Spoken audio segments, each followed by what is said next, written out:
Hi, നമ്മൾ ഇന്ന് പഠിക്കുന്ന ചാപ്റ്ററിൻ്റെ പേര് പെർസെൻറ്റേജ്, അല്ലെങ്കിൽ നമ്മൾ മലയാളത്തിൽ ശതമാനം എന്ന് പറയുന്ന കാര്യമാണ് നമ്മൾ ഇന്ന് പഠിക്കാൻ പോണത്. നിങ്ങൾ സ്കൂളിൽ പഠിക്കുമ്പോഴത്തേക്ക് തന്നെ നിങ്ങൾ പറഞ്ഞിട്ടുണ്ടാവും, എനിക്ക് ഇത്ര ശതമാനം മാർക്കുണ്ടായിരുന്നു, അല്ലെങ്കിൽ ഇന്ന പേപ്പറിന് ഇത്ര ശതമാനം മാർക്കുണ്ടായിരുന്നു നമ്മൾ പറയാറുണ്ട്.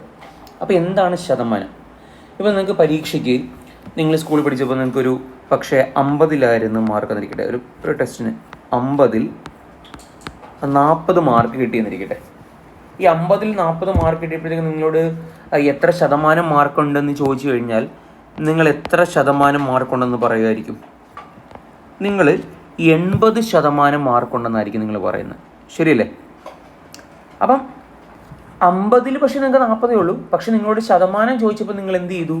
നിങ്ങൾ പറയുന്നത് 80% മാർക്ക് എനിക്കുണ്ടായിരുന്നു എന്ന് പറയും. ഇനി വേറൊരാളോട് ചോദിക്കുക, ഇപ്പോൾ വേറൊരു കുട്ടിക്ക് 45 മാർക്കാണ് 50-ലുണ്ടെന്നിരിക്കട്ടെ. അവനോട് ചോദിക്കുകയാണ് എത്ര ശതമാനം മാർക്കുണ്ടെന്ന് ചോദിച്ചു കഴിഞ്ഞാൽ അവൻ പറയും എനിക്ക് 90% മാർക്കുണ്ടായിരുന്നു പറയും. ഓക്കെ, ഇനി വേറൊരാൾക്ക് 50-ൽ 50 മാർക്ക് പരീക്ഷയ്ക്ക് സ്കോർ ചെയ്യുന്നിരിക്കട്ടെ. അയാളോട് ചോദിക്കുന്നു എത്ര ശതമാനം മാർക്കുണ്ടെന്ന്. അപ്പോൾ അയാൾ പറയും എനിക്ക് 100% മാർക്കുണ്ടായിരുന്നു പറയും. അപ്പോൾ എന്താണ് ശതമാനം? ശതമാനം എന്ന് പറയുന്നത് ആക്ച്വലി ഇവിടെ പരീക്ഷയുടെ മാർക്ക് 50-ലായിരുന്നു. പക്ഷെ നമ്മൾ ശതമാനം പറഞ്ഞപ്പോൾ 80-എന്നും 90-എന്നും 100-എന്നൊക്കെയാണ് നമുക്ക് ശതമാനം കിട്ടിയത്. അപ്പോൾ എന്താണ് ശതമാനം? ശതമാനം എന്ന് വെച്ച് കഴിഞ്ഞാൽ ഒരു കാര്യത്തെ 100-ൽ പറയണം, ഔട്ട് ഓഫ് 100-ൽ പറയുന്ന പേരാണ് എന്ത്? പെർസെൻറ്റേജ് അല്ലെങ്കിൽ ശതമാനം. 100 വെച്ചിട്ട് അപ്പോൾ ഒരു യുണീക്കായിട്ട് എല്ലാവർക്കും പെട്ടെന്ന് മനസ്സിലാവുന്ന ഒരു ഐഡിയ കിട്ടും. മനസ്സിലായി? ഇപ്പോൾ വേറൊരാൾക്ക് പരീക്ഷയ്ക്ക് 25-ൽ ഓക്കെ, വേറൊരാൾക്ക് 25-ൽ 20 മാർക്കാണ് കിട്ടിയെന്നിരിക്കട്ടെ. ഓക്കെ, വേറൊരാൾക്ക് 50-ൽ 40 മാർക്കാണ് കിട്ടിയെന്നിരിക്കട്ടെ. അപ്പോൾ ഒരാൾ ചിന്തിക്കുകയാണോ 25-ൽ അവന് 20 മാർക്ക് കിട്ടി, അപ്പോൾ 5 മാർക്കേ അവൻ്റെ പോയിട്ടുള്ളൂ. വേറൊരാൾക്ക് 50-ൽ 40 മാർക്ക് കിട്ടി, അപ്പോൾ അവന് 10 മാർക്ക് പോയി. അപ്പോൾ 50-ൽ 40 കിട്ടിയ മാർക്ക് കുറവാണെന്നും 25-ൽ 20 കിട്ടിയ മാർക്ക് കൂടുതലാണെന്നും വേണേൽ വിചാരിക്കാം, ശരിയല്ലേ? 25-ൽ 20 എന്ന് പറയുമ്പോൾ 5 മാർക്കേ പോയിട്ടുള്ളൂ എക്സാമിൽ നിന്ന്. 50-ൽ 40 എന്ന് പറയുമ്പോൾ 10 മാർക്ക് പോയി. പക്ഷേ ശതമാനം നോക്കുവാണെങ്കിൽ രണ്ടും എന്ത് തന്നെയാണ്? രണ്ടും 80% തന്നെയാണ്. അപ്പം ഈ 100-ൽ പറയുന്നതിന് ഗുണം എന്ന് വെച്ചാൽ നമുക്ക് പെട്ടെന്ന് മനസ്സിലാവും എല്ലാവർക്കും, അല്ലേ? അപ്പോൾ നമ്മൾ കാര്യങ്ങളെ 100-ലേക്ക് കൺവേർട്ട് ചെയ്ത് എങ്ങനെയാണ് പറയുന്നത് തുടങ്ങിയ കാര്യങ്ങളാണ് നമ്മൾ ഈ ചാപ്റ്ററിൽ പഠിക്കാൻ പോകുന്നത്. ഓക്കെ, നമുക്കപ്പം സ്റ്റാർട്ട് ചെയ്യാം. ഏറ്റവും ബേസിക് ആയിട്ടുള്ള കാര്യങ്ങളിൽ നമുക്ക് തുടങ്ങാം. അപ്പോൾ നമ്മളിപ്പം പറഞ്ഞ കാര്യം തന്നെ, ശതമാനത്തിലേക്ക് ടു കൺവേർട്ട് ഒരു ഫ്രാക്ഷനെ നമുക്ക് പെർസെൻ്റായിട്ട് എങ്ങനെ കൺവേർട്ട് ചെയ്യാം. ഇപ്പോൾ നേരത്തെ പറഞ്ഞ് 25-ൽ 20 അല്ലെങ്കിൽ 50-ൽ 40 എന്നൊക്കെ പറയുന്ന ഫ്രാക്ഷൻ ആയിരുന്നല്ലോ.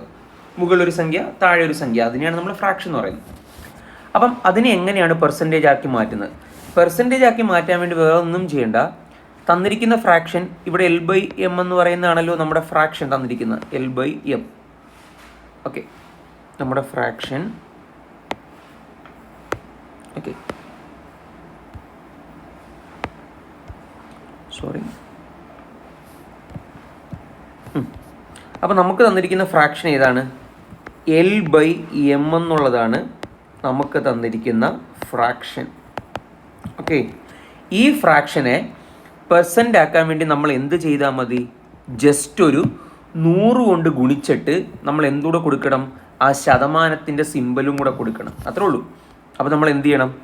ആ L/M എന്നെഴുതുന്നു, അതിനെ 100 കൊണ്ട് ഗുണിക്കുന്നു, ശതമാനത്തിൻ്റെ ചിഹ്നം കൊടുക്കുന്നു, കഴിഞ്ഞു. ഇപ്പോൾ ഫ്രാക്ഷൻ എന്നുള്ളത് എന്തായി തീർന്നു? ആ പെർസെൻറ്റേജിൻ്റെ ടേമിലായി തീർന്നു. ഇത്രേ ഉള്ളൂ. ഫ്രാക്ഷനെ പെർസെൻറ്റേജ് ആക്കാൻ വേണ്ടി നമ്മളപ്പോൾ എന്താ ചെയ്യേണ്ടേ? 100 കൊണ്ട് ഗുണിക്കുക, എന്നിട്ട് ആ പെർസെൻറ്റേജിൻ്റെ സിമ്പൽ കൊടുക്കുക. ഓക്കെ, നമുക്കൊരു കണക്ക് നോക്കാം. നമ്മുടെ കണക്കിതാണ്. What percentage is equivalent to 3/5? 3/5-നെ എന്താക്കി മാറ്റണം? ആ പെർസെൻറ്റേജ് ആക്കി മാറ്റണം. What percentage is equivalent to 3/5? അപ്പോൾ ഇവരെന്താ ചെയ്തിരിക്കുന്നത്? ആ 3/5-നെ 100 കൊണ്ട് ഗുണിച്ചിരിക്കുന്നു.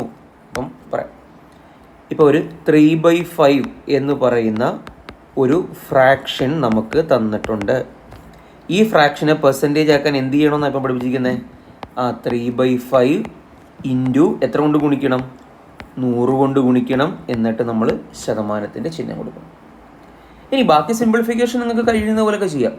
ഇപ്പം 100/5 100/5 എന്ന് പറയുമ്പോഴത്തേക്ക് നമുക്ക് വെട്ടിപ്പോയി കഴിഞ്ഞാൽ 20 എന്ന് വരും, ശരിയല്ലേ? 100/5 എന്ന് വെച്ചാൽ 20. അപ്പോൾ 20 × 3 അത്ര 60. അപ്പോൾ 60%. അപ്പം 5/3 എന്ന് പറയുന്നതും 60% എന്ന് പറയുന്നതും എന്താണ്? സെയിം ആണ്, നമ്മൾ പഠിച്ചു. ഇനി അടുത്തത് നേരെ തിരിച്ച് നമുക്ക് എന്ത് തന്നിട്ടുണ്ട്? പെർസെൻറ്റേജിൽ കണക്ക് തന്നിട്ടുണ്ട്. പെർസെൻറ്റേജിലുള്ള സാധനത്തിനെ നമ്മൾ എന്തിലേക്ക് മാറ്റണം? ഫ്രാക്ഷനായിട്ട് മാറ്റണം. അതാണ് പറയുന്നത് to convert percent into fraction. പെർസെൻറ്റേജിന് ഫ്രാക്ഷനാക്കാൻ വളരെ എളുപ്പമാണ്. എന്ത് ചെയ്താൽ മതി? ഞാൻ പറഞ്ഞു പെർസെൻറ്റേജ് വെച്ചാൽ 100-ലുള്ള കണക്കിനെയാണ് നമ്മൾ പെർസെൻറ്റേജ് കൊണ്ട് ഉദ്ദേശിക്കുന്നത്. അപ്പോൾ ഫ്രാക്ഷനാക്കി എഴുതാൻ നിങ്ങൾ എന്ത് ചെയ്യുക? തന്നിരിക്കുന്ന സാധനത്തിൽ എത്ര കൊണ്ട് ഡിവൈഡ് ചെയ്താൽ മതി? 100 കൊണ്ട് അങ്ങ് ഡിവൈഡ് ചെയ്താൽ മതി. ഒരു ഉദാഹരണമാണ് അവർ പറഞ്ഞിരിക്കുന്നത്, 16 and 2/3%. അപ്പോൾ നമ്മൾ എന്ത് ചെയ്യും? 16 2/3%. അതിനെ നമ്മൾ എന്ത് ചെയ്താൽ മതി? ഫ്രാക്ഷനാക്കി മാറ്റാൻ വേണ്ടി എത്ര കൊണ്ട് ഡിവൈഡ് ചെയ്യണം? 100 കൊണ്ട് ഡിവൈഡ് ചെയ്യണം. ഞാനൊന്ന് ചെയ്ത് കാണിച്ചു തരാം. ഇപ്പം 16 2/3%. ആദ്യം നിങ്ങൾക്ക് 16 2/3-നെ നമുക്ക് എങ്ങനെ ആക്കാം? ഫ്രാക്ഷൻ്റെ ഫോമിലേക്ക് ആക്കി എഴുതുവാണെങ്കിൽ 16 3/2. അതാണ് ഉദ്ദേശിക്കുന്നത്. 16 3/2 എന്ന് അർത്ഥമില്ല. ഇതിനെ നമുക്കൊരു ഫ്രാക്ഷൻ ആക്കി എഴുതണമെങ്കിൽ നമ്മൾ എങ്ങനെയാണ് സ്കൂളിൽ പഠിച്ചിരിക്കുന്നത്? ആദ്യം ഇതിന് ഇങ്ങോട്ട് ഗുണിക്കണം. 3-നെ 16 കൊണ്ട് ഗുണിക്കണം. 3-നെ 16 കൊണ്ട് ഗുണിക്കുമ്പോൾ നമുക്ക് എത്ര കിട്ടും? 48 കിട്ടും. എന്നിട്ട് കിട്ടിയ 48-നെ 6 കൂടെ കൂട്ടണം, ഈ 2 കൂടെ കൂട്ടണം /3. അപ്പോൾ നമുക്ക് എത്ര കിട്ടും? 50/3. കണ്ടോ? അപ്പോൾ ഇതിപ്പോൾ ഫ്രാക്ഷനായി. ഓക്കെ, ഇതിപ്പോൾ ഫ്രാക്ഷൻ എന്നുള്ള ഒരു ഫോമുലായി. എത്ര? ഈ സാധനത്തിൻ്റെ നമ്മൾ 16 2/3 നമ്മൾ മാറ്റി എഴുതി. ഇതിനെ നമ്മൾ എന്താക്കി മാറ്റണം? ഫ്രാക്ഷനാക്കി മാറ്റുമ്പോൾ എന്ത് ചെയ്യണമെന്നാണ് ഞാൻ പറഞ്ഞിരിക്കുന്നത്? 100 കൊണ്ട് ഡിവൈഡ് ചെയ്യണം. നിലവിൽ 100 കൊണ്ട് ഡിവൈഡ് ചെയ്തിട്ടില്ല. ഈ 16 2/3 നിങ്ങൾക്ക് കുറച്ചുകൂടെ ഞാൻ എന്താക്കി? 15/3 എന്നൊന്ന് സിംപ്ലിഫൈ ചെയ്തു എന്ന് മാത്രമേ ഉള്ളൂ, വേറെ ഒന്നും ചെയ്തിട്ടില്ല. അപ്പോൾ ഇനി 15/3 ഡിവൈഡഡ് ബൈ എത്ര? 100. ഓക്കെ, ഇപ്പോൾ ഇത് ഫ്രാക്ഷനാക്കി മാറി. അപ്പോൾ ഇതിന് നമ്മളപ്പോൾ എങ്ങനെ എഴുതാൻ പറ്റും? ഇതിന് നമുക്ക് 15/3. ഓക്കെ, നിങ്ങളൊരു പക്ഷേ സ്കൂളിൽ പഠിച്ചിട്ടുണ്ടാകും ഈ 100-നെ തിരിച്ചിട്ട് ഗുണിക്കാം, അല്ലേ? തിരിച്ചിട്ട് ഗുണിക്കുമ്പോൾ നമ്മൾ എന്ത് വരും? 1/100. അപ്പോൾ എത്ര വരും? 100-ഉം 50-ഉം വെട്ടിപ്പോയി കഴിഞ്ഞാൽ ഇവിടെ 2 പോയിട്ട് 1/6. അപ്പോൾ ഇതാണ് നമ്മുടെ ആൻസർ. എത്ര? 1/6. ഇപ്പോൾ ഇത് ഫ്രാക്ഷനായി തീർന്നു. നോക്കിയേ, ഇവരും ചെയ്തിരിക്കുന്നതാ. 16 2/3 ആദ്യം എന്തെഴുതി? 50/3 എന്ന് എഴുതി. നമുക്ക് കുറച്ചുകൂടെ ഹാൻഡിൽ ചെയ്യാൻ എളുപ്പത്തിന് വേണ്ടിയിട്ട് നമ്മുടെ സ്കൂളിൽ വിഷമ ഭിന്നകങ്ങൾ എന്തൊക്കെയാണ് പഠിച്ചിരിക്കുന്നത്, അല്ലേ? 16 2/3 നമ്മൾ എന്താ എഴുതി? 50/3 എന്ന് എഴുതി. ഇനി പെർസെൻറ്റേജ് കളയാൻ വേണ്ടി നമ്മൾ എന്ത് ചെയ്യണം? 100 കൊണ്ട് ഡിവൈഡ് ചെയ്യണം. അപ്പോൾ 100 കൊണ്ട് നമ്മൾ ഡിവൈഡ് ചെയ്തു പെർസെൻറ്റേജ് കളയാൻ, പിന്നെ സിംപ്ലിഫൈ ചെയ്തു. കാര്യം മനസ്സിലായോ? ഒന്നുകൂടെ പറയാം. 16 2/3%. ഈ 16 2/3%-നെയാണ് നമ്മൾ എന്തെഴുതിയത്? അതിനെ മാത്രം സിംപ്ലിഫൈ ചെയ്ത് 50/3 എന്ന് നമ്മൾ എഴുതി. ഇനി പെർസെൻറ്റേജ് സിമ്പിൾ കളയാൻ വേണ്ടി നമ്മൾ എന്ത് ചെയ്യണമെന്ന് ഇപ്പം ഞാൻ പറഞ്ഞേ? ഇതിനെ നമ്മൾ 100 കൊണ്ട് ഡിവൈഡ് ചെയ്യണം. 100 കൊണ്ട് ഇങ്ങനെ ഡിവൈഡ് ചെയ്യാൻ നിങ്ങൾക്ക് അറിയത്തില്ലെങ്കിൽ നിങ്ങൾ എളുപ്പ വഴിക്ക് ഇത്രയേ ഉള്ളെന്നുണ്ടെങ്കിൽ നിങ്ങൾ താഴെ ഒരു 1 കൂടെ കൊടുക്കുക. എന്നിട്ട് എന്ത് ചെയ്യുക? തിരിച്ചിട്ട് ഗുണിക്കുക. അപ്പോൾ ഇവിടെ ഒരു 15/3 ഉണ്ട്, ഇവിടെ 100/1 ഉണ്ട്. അപ്പം 15/3 ഇൻറ്റു താഴെ വന്നിരിക്കുന്നതിന് റിവേഴ്സ് എടുത്തിട്ട് ഗുണിക്കണം. അപ്പം 1/100. ഇത്രേ ഉള്ളൂ. അപ്പോൾ നിങ്ങൾക്ക് സിംപ്ലിഫൈ ചെയ്യാൻ പറ്റും. കാര്യം മനസ്സിലായോ? ഓക്കെ, കഴിഞ്ഞു. അപ്പോൾ ഇങ്ങനെയാണ് അത് ചെയ്യേണ്ടത്. ഇനി to find a percentage of a given number, അതായത് നിങ്ങൾക്ക് ഒരു സംഖ്യ തന്നിട്ടുണ്ട്, ആ സംഖ്യയുടെ 10% എത്രയാണെന്ന് അറിയണം. അപ്പോൾ ഫോർ എക്സാമ്പിൾ നിങ്ങൾക്ക് തന്നിരിക്കുന്നത് 48 എന്ന് പറയുന്ന ഒരു സംഖ്യ തന്നു. 48 എന്ന് പറയുന്ന സംഖ്യ എന്നിട്ട് പറയാണ് ഇതിൻ്റെ 10% എത്രയാണ്? ഇതിൻ്റെ 10% എത്രയാണ്? 48-ൻ്റെ 10% എത്രയാണ്? 4.8 ആണ്. പിടിയോ? അല്ലെങ്കിൽ 48-ൻ്റെ 20% എത്രയാണ്? അപ്പോൾ എത്ര വരും? 9.6 ഇതൊക്കെ സിമ്പിളായിട്ടുള്ള കണക്കാം. ഇതെങ്ങനെയാണ് ചെയ്യുന്നത്? ഓക്കെ, ചിലപ്പോൾ എപ്പോഴും ഇങ്ങനെ 10%, 20% ഒന്നും തരണമെന്നില്ല. ചിലപ്പോൾ ഒരു 17% കണ്ടുപിടിക്കാനാകാം അല്ലേ, ചിലപ്പോൾ ഒരു 19% കണ്ടുപിടിക്കാൻ, അല്ലെങ്കിൽ 27% കണ്ടുപിടിക്കുക. അപ്പോൾ ഇതൊക്കെ ആകുമ്പോഴത്തേക്ക് നമുക്ക് ചെയ്യാൻ കുറച്ചുകൂടെ പാടാണ്. അപ്പോൾ ഇതിനെ എങ്ങനെയാണ് നമ്മൾ ചെയ്യുന്നത്? ഒരു സംഖ്യ തന്നിട്ട് അതിൻ്റെ ഇത്ര ശതമാനം എത്രയാണെന്ന് ചോദിച്ചു കഴിഞ്ഞാൽ ചെയ്യാനുള്ള ഇക്വേഷൻ. അപ്പോൾ അതാണിത്. എക്സ്% കഴിഞ്ഞാൽ നമുക്കറിയത്തില്ലല്ലോ, ചിലപ്പോൾ 17 ആകാം, 29 ആകാം. അതാണ് എക്സ് കൊണ്ട് ഉദ്ദേശിച്ചത്. അത് ഏത് വേണേലും ആകാം, എക്സ് ഏത് വേണേലും ആകാം. അപ്പം X% of a given number, ആ സംഖ്യ n എന്നാണെന്നിരിക്കട്ടെ. n എന്ന് പറയുന്ന സംഖ്യയുടെ X% എത്രയാണ്? ഞാൻ പറഞ്ഞു. അപ്പോൾ ആദ്യം n എന്ന് പറയുന്ന സംഖ്യ എഴുതുക. അതിൻ്റെ X% എന്ന് വെച്ചാൽ എന്താ? 100ലുള്ള കണക്കാണ്. അപ്പം x/100 ഇതാണ് ഇക്വേഷൻ. അപ്പം n × x/100 അതാണ് നമ്മുടെ ഇക്വേഷൻ. നമുക്കൊരു കണക്ക് ചെയ്യാം, അപ്പോൾ നിങ്ങൾക്ക് പെട്ടെന്ന് മനസ്സിലാവും. നിങ്ങളുടെ ചോദ്യം ഇതാണ്: 75% ഓഫ് 400. 400ൻ്റെ 75% എത്ര? 400ൻ്റെ 75% പിടിക്കുക.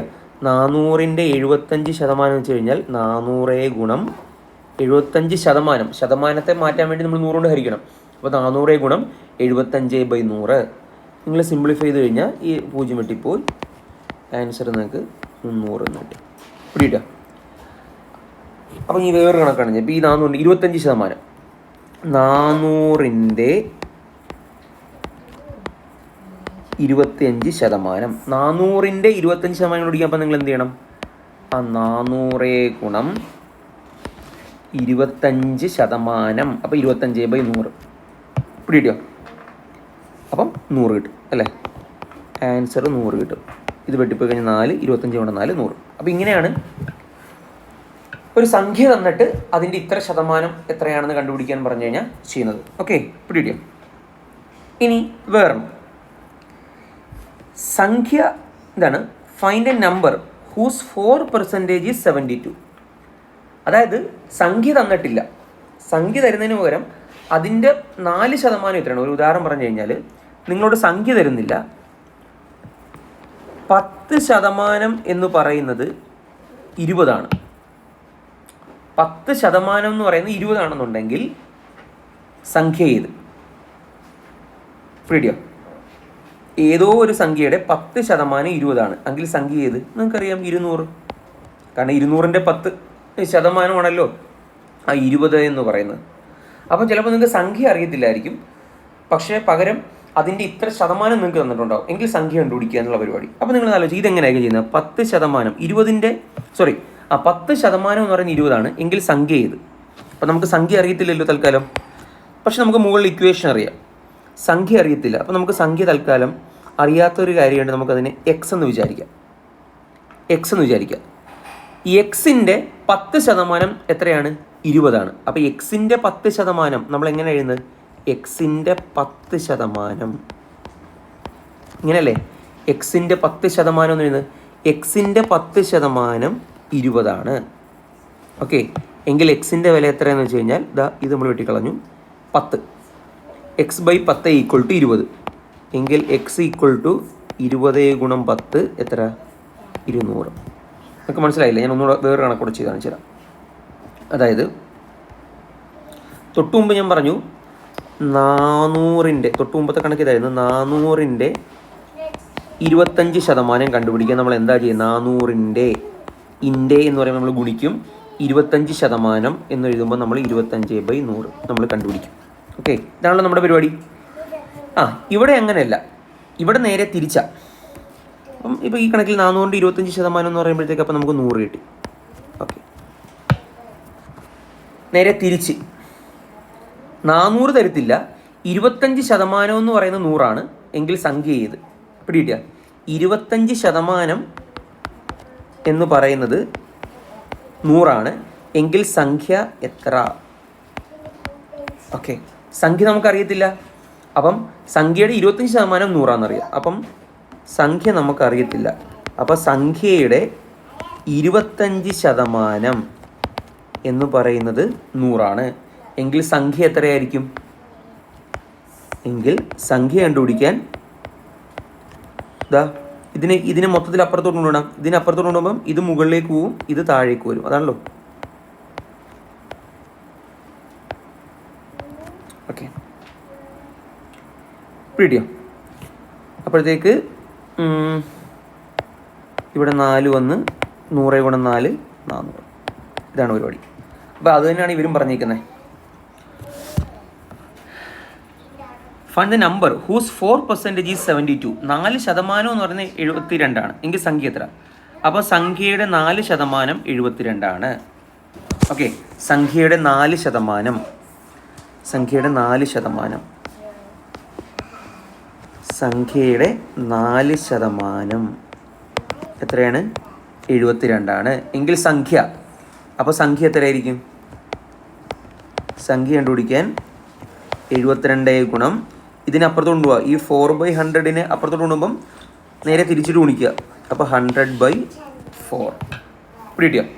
അപ്പോൾ ഇതിനെ നിങ്ങൾ സിംപ്ലിഫൈ ചെയ്ത് നോക്കിക്കഴിഞ്ഞാൽ നമുക്ക് എന്ത് കിട്ടും? ഈ 72 4 കൂടെ വെട്ടിപ്പോയി കഴിഞ്ഞാൽ 18 വരും. 18 ഗുണം 100 1800. അപ്പോൾ ഇതാണ് പരിപാടി. ഓക്കെ, അപ്പോൾ ഇവിടെ ആക്ച്വലി ഒറ്റ കാര്യം പഠിച്ചാൽ മതി. ഇത് വെച്ചിട്ട് അതിനെ അങ്ങോട്ടും ഇങ്ങോട്ടും കണ്ടുപിടിക്കുന്ന പരിപാടി. അത് വേറെ നോക്കിയേ. X% of 25 kg is 3.5. Okay, എങ്കിൽ എത്രയാണ് ആ സംഖ്യ? X% of 25 kg എന്ന് പറയുന്നത്. അപ്പം നമ്മൾ എങ്ങനെ എഴുതും? X% of 25 kg equal to 3.5. ഈ X% of 25 നമ്മളപ്പോൾ എങ്ങനെ മാറ്റി എഴുതുന്നത്? X% of 25 X% of 25. അപ്പോൾ X% of 25 എന്ന് വെച്ചാൽ എന്താ നമ്മൾ എഴുതുന്നത്? ഇങ്ങനെ X%. അപ്പോൾ ശതമാനത്തിനെ കളയണം. നമ്മൾ എന്ത് ചെയ്യണം? സോറി X% എന്ന് എഴുതുമ്പോഴത്തേക്ക് X/100 25. Okay, X% of 25 equal to എത്ര? 3.5.